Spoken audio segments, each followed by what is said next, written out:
بسم اللہ تعالی وقولوا للناس حسنا۔ وہ زمانے میں معزز تھے مسلمان ہو کر، ہم خوار ہوئے تارک قرآن ہو کر۔ اشاعت دین کا اہم مرکز صدیقی بیانات۔ دعا گو ہوں اللہ رب العزت آپ حضرات کو ہمیشہ خوش و خرم رکھے، اپنے لیے آمین کہہ لیں۔ الحمد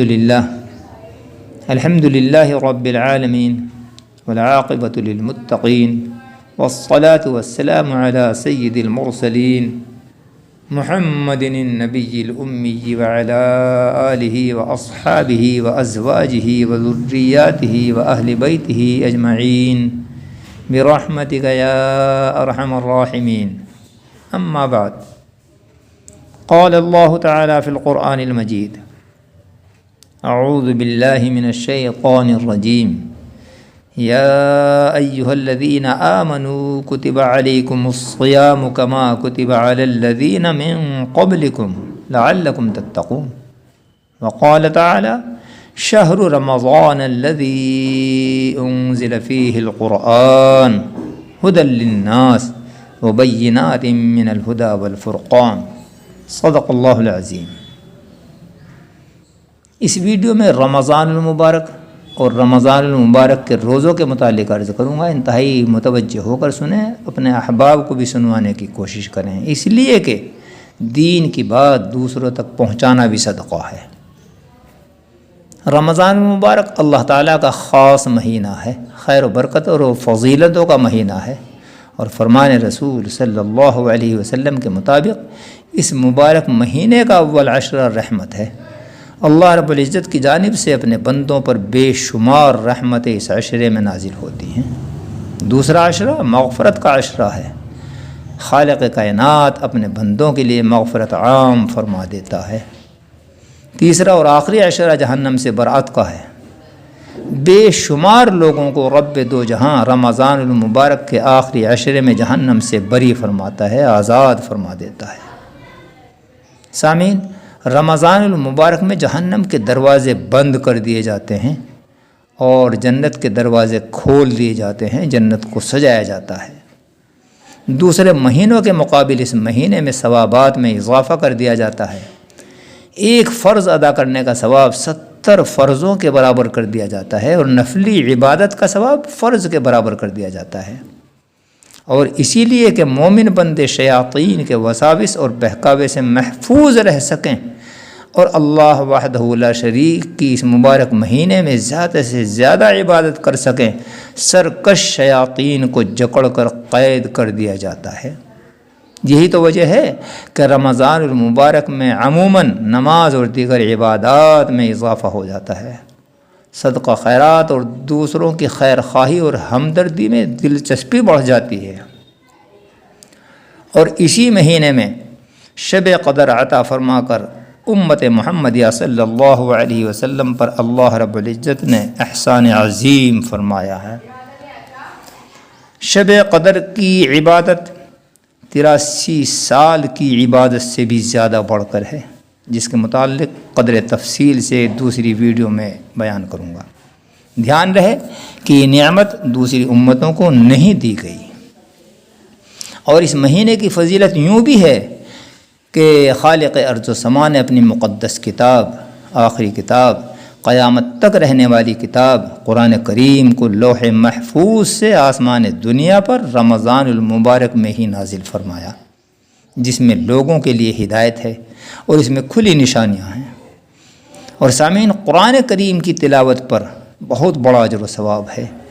فرمان رسول صلی اللہ علیہ وسلم کے مطابق ہر حرف پر 10 نیکیاں ملتی ہیں، اور قرآن کریم کی تلاوت میں ایک جاذبیت ہے، کشش ہے۔ خیر، اب دوسری طرف آئیے۔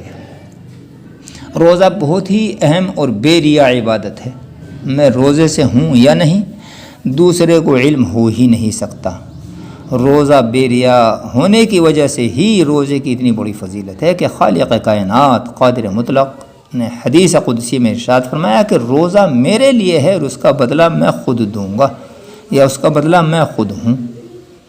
اور محسن انسان غمخوار امت آقا دو جہاں رحمت للعالمین، تاجدار عرب والعجم، نبی آخر الزماں، صاحب معراج، ساقی کوثر، شافی محشر، شفیع المذنبین، امام الانبیاء، خاتم الرسل، وجہ تخلیق کائنات، تاجدار بطحہ، احمد مجتبیٰ محمد مصطفیٰ صلی اللہ علیہ وسلم نے ارشاد فرمایا کہ روزہ خدا تعالیٰ کے نزدیک اتنا پسندیدہ ہے کہ روزے دار کے منہ کی بو رب دو جہاں کو مشک سے بھی زیادہ پسند ہے۔ اور فرمایا محبوب رب العالمین علیہ الصلاۃ والسلام نے کہ کل قیامت کے دن جب تمام اگلے پچھلے ایک میدان میں برہنہ جمع ہوں گے، سورج انتہائی قریب ہوگا، بعض لوگ اپنے اپنے گناہوں کے اعتبار سے پسینے میں شرابور اور کچھ گھٹنوں تک اور کچھ پیٹھ تک اور کچھ لوگ منہ تک پسینے میں ڈوبے ہوئے ہوں گے اور حساب و کتاب کے منتظر ہوں گے۔ کوئی ایک دوسرے کا مددگار نہیں ہوگا، نفسی نفسی کا عالم ہوگا کہ کچھ لوگ ایسے سخت حالات میں بھی عرش کے سائے میں دسترخوان پر طرح طرح کی نعمتوں سے سیراب ہو رہے ہوں گے، مزے لے رہے ہوں گے کہ میدان میں جمع پریشان حال لوگ تعجب سے کہیں گے کہ یہ کون لوگ ہیں جو عرش کے سائے میں مزے لے رہے ہیں؟ تو ان کو جواب ملے گا کہ یہ وہ لوگ ہیں جو سردی برسات اور سخت گرمی میں بھی خدا تعالیٰ کے حکم پر عمل کرتے ہوئے رمضان المبارک کے روزے رکھا کرتے تھے۔ اور ایک روایت کے مطابق روزے داروں کو دیدار خداوندی نصیب ہوگا جو آخرت میں سب سے بڑی نعمت ہوگی۔ اور فرمایا نبی علیہ الصلاۃ والسلام نے کہ جب مومن بندہ روزہ رکھتا ہے تو افطار کے وقت اللہ رب العزت اس کی دعائیں قبول فرماتا ہے۔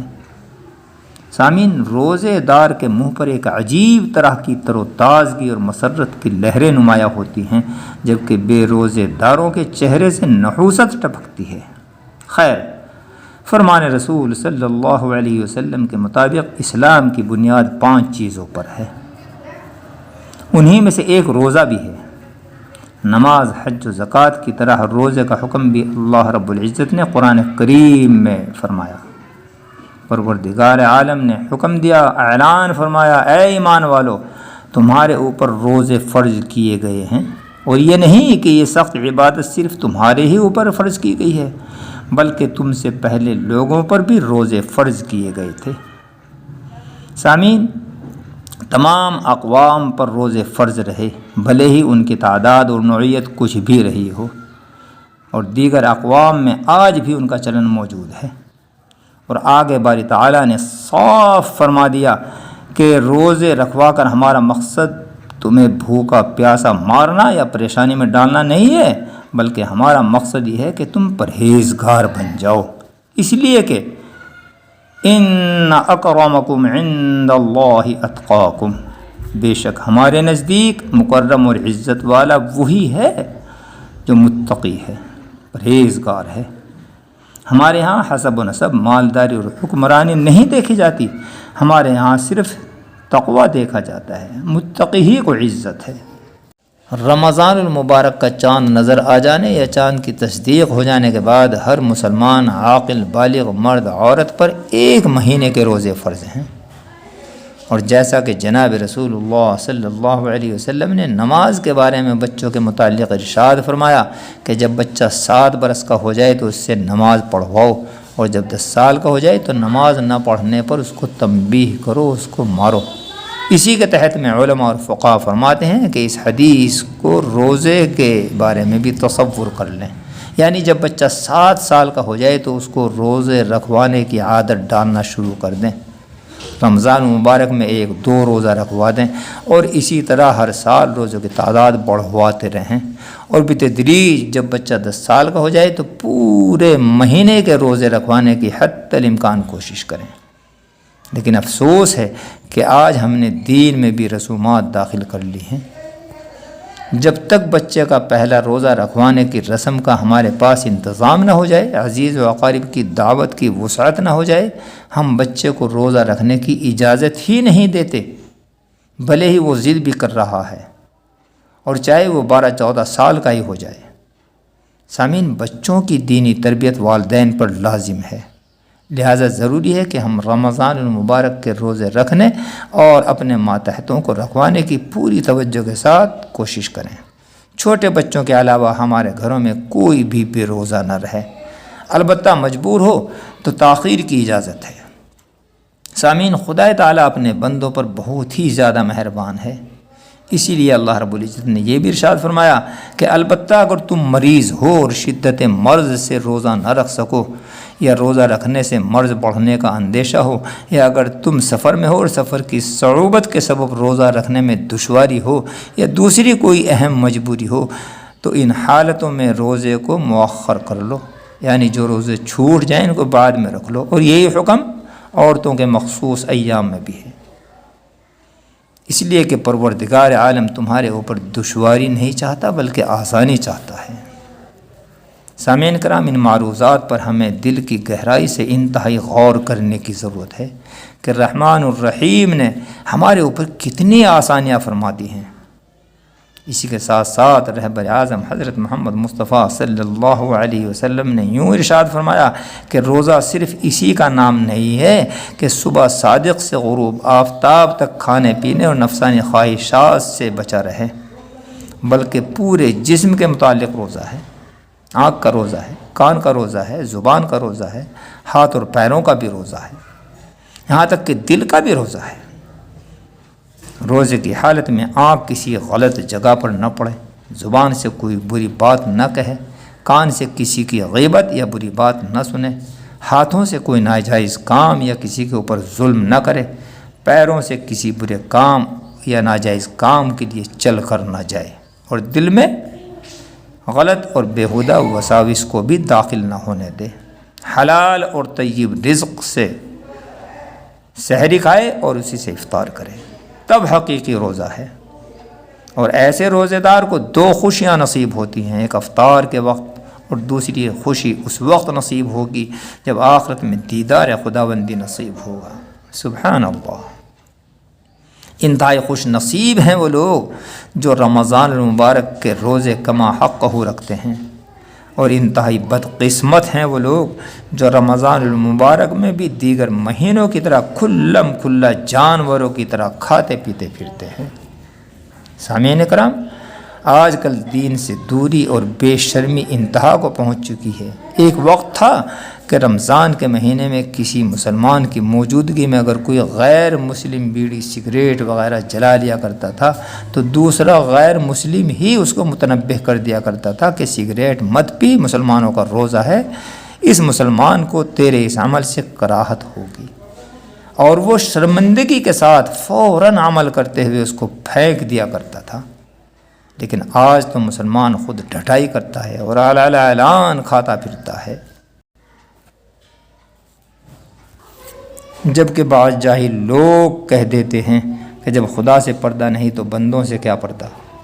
روزہ وہ رکھے جس کے گھر کھانے پینے کو نہ ہو، اور روزے رکھوا کر اللہ تعالیٰ کو ہمیں بھوکا مارنے سے کیا حاصل ہوگا، یا روزہ رکھنا تو غریبوں کا کام ہے وغیرہ۔ یہ سب کلمات کفریاں ہیں، ان سے ایمان جانے کا خدشہ ہے، اور ان سب کے باوجود روزے کا منکر ایمان سے خارج ہے، اور روزے نہ رکھنے والا بہت بڑا گنہگار ہے۔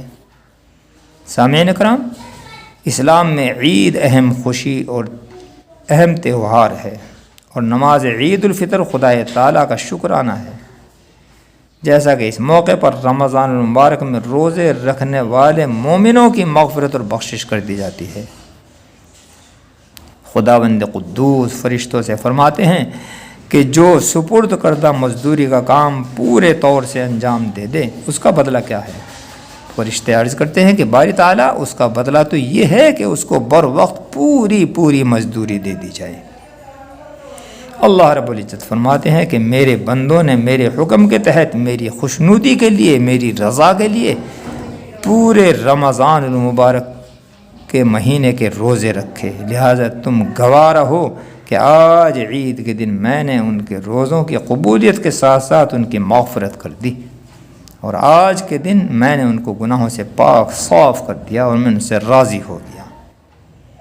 اور سامعین، اس کے برعکس روزہ نہ رکھنے والوں کے متعلق حدیث میں سخت وعید آئی ہے فرمایا حضرت صلی اللہ علیہ وسلم نے کہ جو شخص رمضان مبارک کے روزے نہ رکھے وہ ہماری عیدگاہ میں نہ آئے، یعنی آج انعام و اکرام کے موقع پر انہیں آنے کی کوئی اجازت نہیں ہے۔ سامعین، اس سے سخت نحوست اور پھٹکار کیا ہو سکتی ہے؟